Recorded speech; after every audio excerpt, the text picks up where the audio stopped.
This is a map of where you, me, and all the 7.8 billion other humans on the planet currently live. It shows two totally different and separate realities experienced on our planet. The inhabited, populated world made up of cities and settlements of people where nearly all of us watching this video live in, and where nearly everyone you've ever met or heard of exists in. And then there's the rural, underpopulated frontiers that are still largely devoid and empty of any of us. This picture tells a million different stories, but the one I want to focus on for this video are straight lines. There are only two locations on this map where the settled world and the empty world are nearly perfectly divided by a straight, almost human-looking designed border. The first is here within the African continent, and it's obvious why it exists. To the south of the line is the African Sahel, a semi-arid belt that wraps across the continent, where rainfall is limited but still actually exists. And to the north of the line is, of course, the Sahara Desert, one of the most hostile environments on the planet to human life, where several years in a row can pass by without a single drop of rainfall, and where the average temperature can soar to more than 40 degrees Celsius for months at a time. It's no wonder that nobody lives there, but the other straight line boundary between the two different worlds of our Earth is significantly stranger, because it slices down the center of the most powerful nation in human history, the United States of America.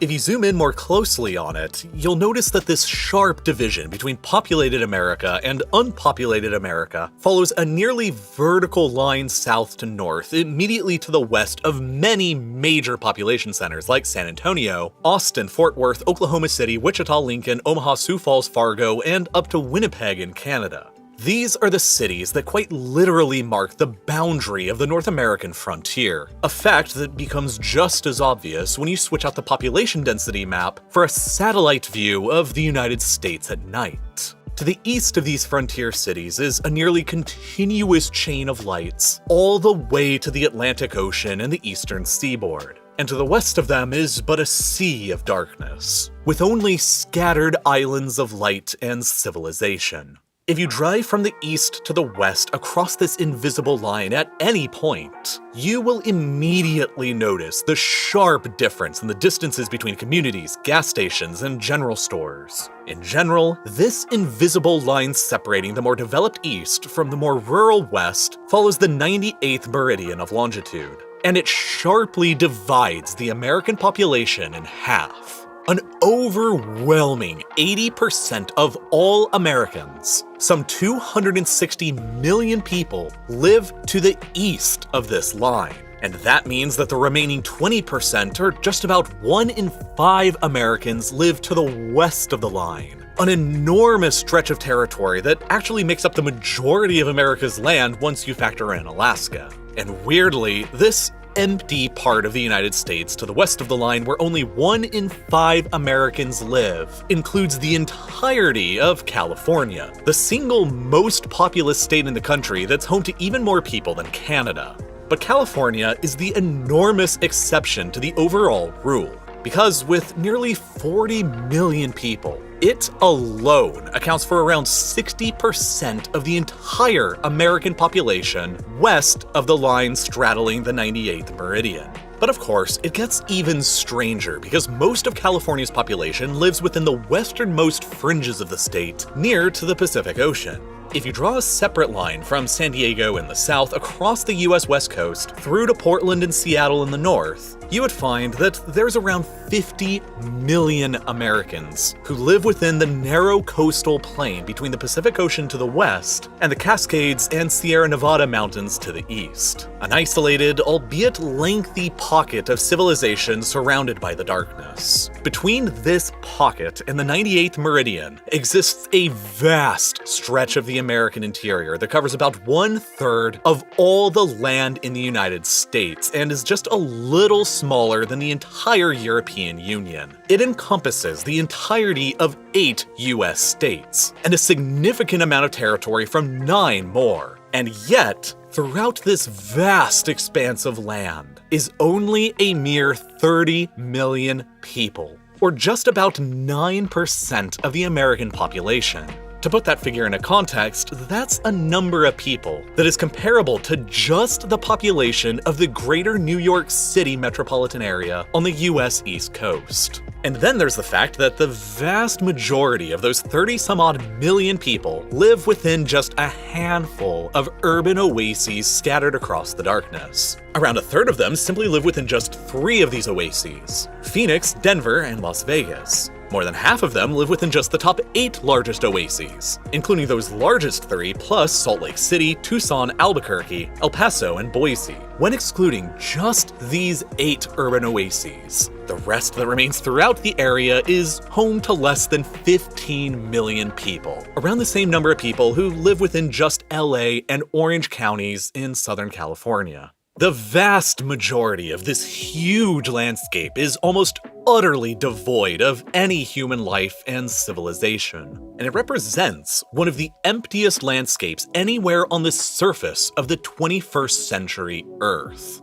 As a result, the line that divides America's heavy population in the east from its nearly empty population in the west can and has been seen in thousands of different maps depicting all kinds of different, seemingly unrelated realities within the United States. And you've almost certainly seen one before and probably never even really thought about why it exists. Here it is clearly seen in the average distance from a McDonald's within the United States. Here it is again seen pretty clearly in the linguistic divide in the country between those who are more likely to refer to this insect as a firefly or a lightning bug. And here it is again in a map that doesn't even have anything at all to do with humans. It's just a map showing the diversity of tree species within the US, where the line is once again pretty clearly visible, with significantly less variety of tree species to the west of it. Even plants follow the unspoken law of this line. So what the hell is actually going on here? Why does this invisible, linear law of nature that decides so much about American society and civilization exist in the first place? To answer that question, we need to go back a few decades to the first man who ever noticed the line's reality, all the way back in 1878. John Wesley Powell.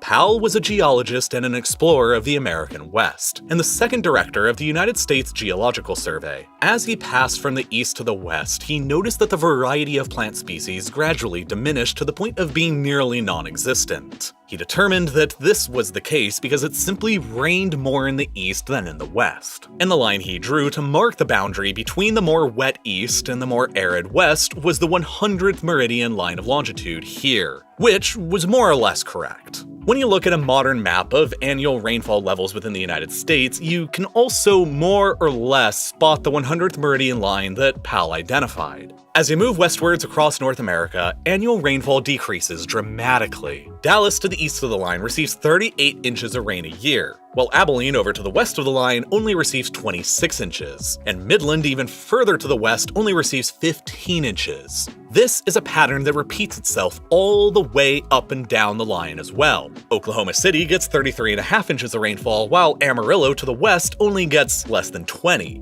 Wichita in Kansas gets 34 inches a year, while Dodge City just a bit over to the west only receives 19. It simply rains a lot less to the west of the line than to the east of the line, and that simply makes sustaining life and civilization much more challenging, which is why humans and trees alike are all fewer and more scattered beyond it. A century and a half ago, John Wesley Powell correctly identified one of the geographic explanations behind this North American law of nature: the Great Rocky Mountains. They are the third longest mountain chain in the entire world after all, spanning for more than 3,000 miles across the continent, from the northern reaches of British Columbia up in Canada, all the way down to New Mexico in the south, and with peaks soaring up into the sky as high as 13,000 and 14,000 feet.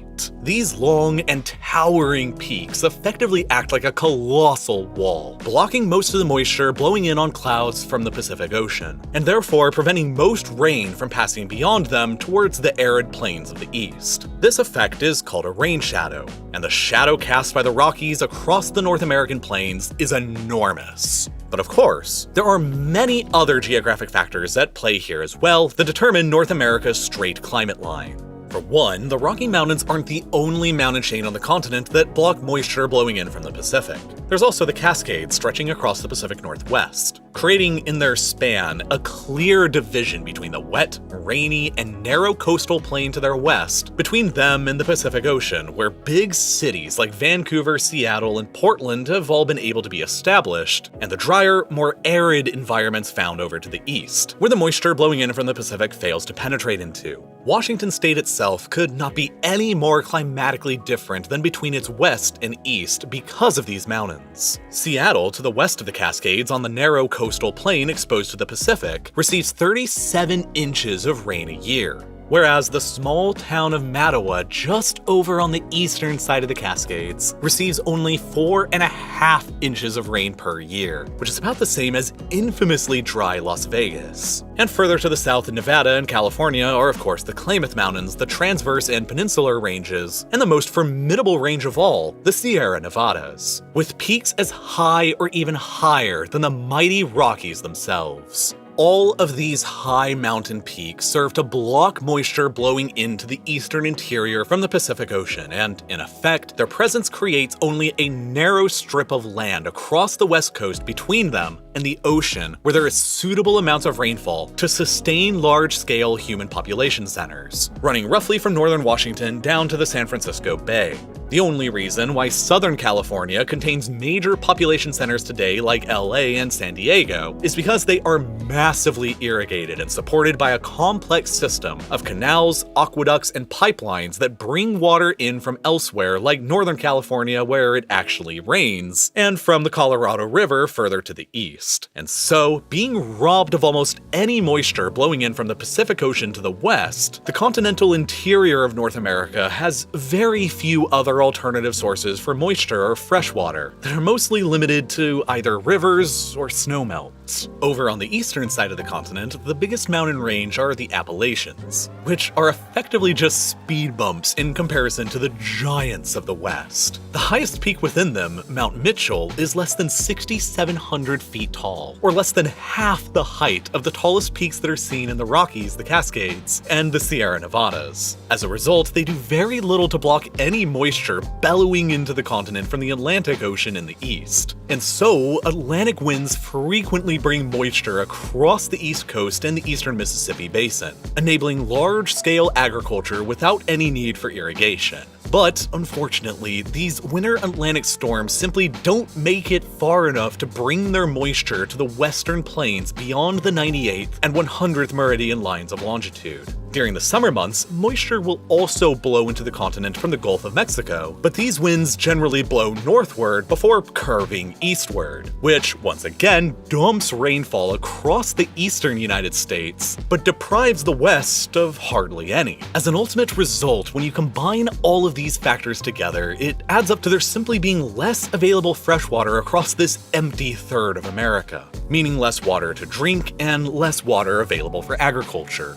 Farms to the west of the 100th meridian nearly always require more complex irrigation practices, since they can't rely on reliable rainfall as much as the farms over to the east. And as a result, the farms west of the line are larger and less productive than those to the east of it, simultaneously taking up more available space while feeding less of a population base, and consequently leading to significantly lower population densities. Even the different kinds of crops grown on each side of the line are often very separated. To the east of the line, where water is more plentiful, thirsty corn is the more dominant crop chosen to be grown by farmers, whereas to the west of the line, where water is significantly more scarce, drought-resistant wheat is the preferred crop of choice instead. But most alarmingly of all, however, is the fact that it appears the line dividing the wet and dry halves of North America is increasingly shifting further and further to the east as the global climate continues to rapidly change. A century and a half ago, back during John Wesley Powell's time, when he correctly identified the 100th meridian as the approximate boundary, the line has steadily shifted eastwards to around the 98th meridian today, and it appears to only be continuing further with this eastward migration, which will begin dramatically affecting the climate of all of America's frontier cities from San Antonio in the south to Fargo in the north, which will all begin seeing less and less reliable rainfall as the century progresses, with all of the accompanying economic damages that'll entail. More and more farms within this area will begin being forced to adopt irrigation techniques, and many will fail or be forced to consolidate with other farms outright. Many will have to abandon growing thirsty crops like corn and switch to more arid-friendly crops like wheat. And all of this is even more problematic when you consider that the American West is already going through what is likely the worst drought the region has seen in thousands of years. With a serious lack of rainfall, much of the American Southwest has been forced to rely on the fresh water provided by the Colorado River for more than a century now. But for the first time in recorded history, the Colorado River is drying up. Just this year, for the very first time in American history, the United States federal government cut the water that states are allowed to withdraw from the river, with the potential for additional cuts further into the future as well. The Colorado provides the fresh water for around 40 million people across the American West, and it is already so thoroughly irrigated and pulled from that the river no longer even reaches its natural delta in the Gulf of California. All of its water is basically used up or diverted elsewhere before it can even reach it. Throughout the empty part of America, water scarcity will be the defining characteristic across the 21st century, and it of course has the potential to continue getting even worse.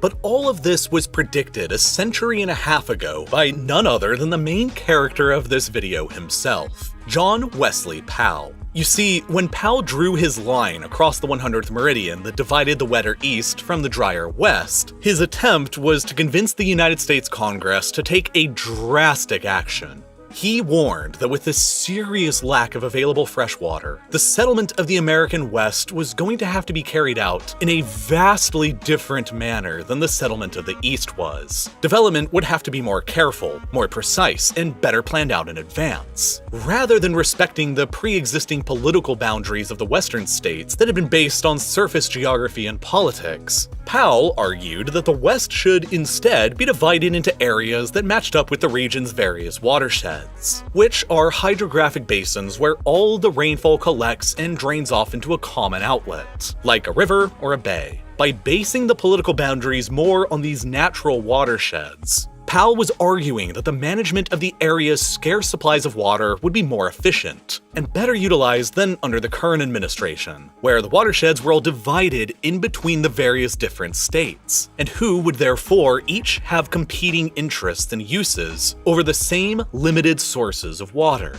But Powell's scientifically based proposals and warnings would go ignored by the politicians of his day in Washington, and I would argue that we have paid the price for it ever since. Water is growing increasingly scarce to come by in the West, and it's only going to continue getting worse. And the competing interests of all the states across the various watersheds here is only going to exacerbate the crisis ever further.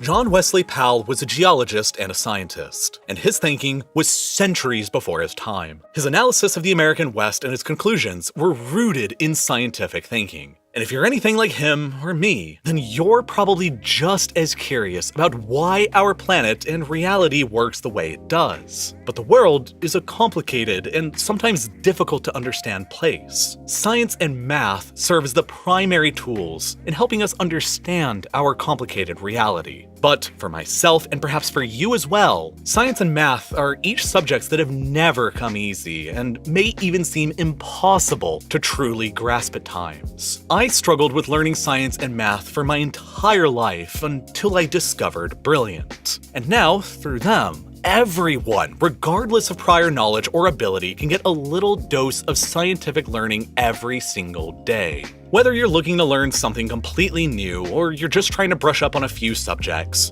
the best way to learn anything is by actually doing the work yourself. And there's no better place to do that than on Brilliant. You see, Brilliant is an interactive STEM learning platform that helps you learn concepts by working through them in a visual, hands-on, and easy-to-comprehend way. And you can get started right now on any number of courses, from more basic but fascinating concepts like the physics of the everyday and casino probability, to more advanced, cutting-edge fields like computer science and algorithms, to chemistry and electricity, and so much more. Regardless of which subject you choose to learn about, you get to learn at your own pace, you can learn on the go with their mobile app, and most importantly of all, you get to actually enjoy the rewarding process of learning awesome new things about our reality. And if you ever get stuck on a particular question, Brilliant never punishes you or impedes your progress. Instead, they'll give you an in-depth explanation to guide you further along your learning path. And best of all, you can try out Brilliant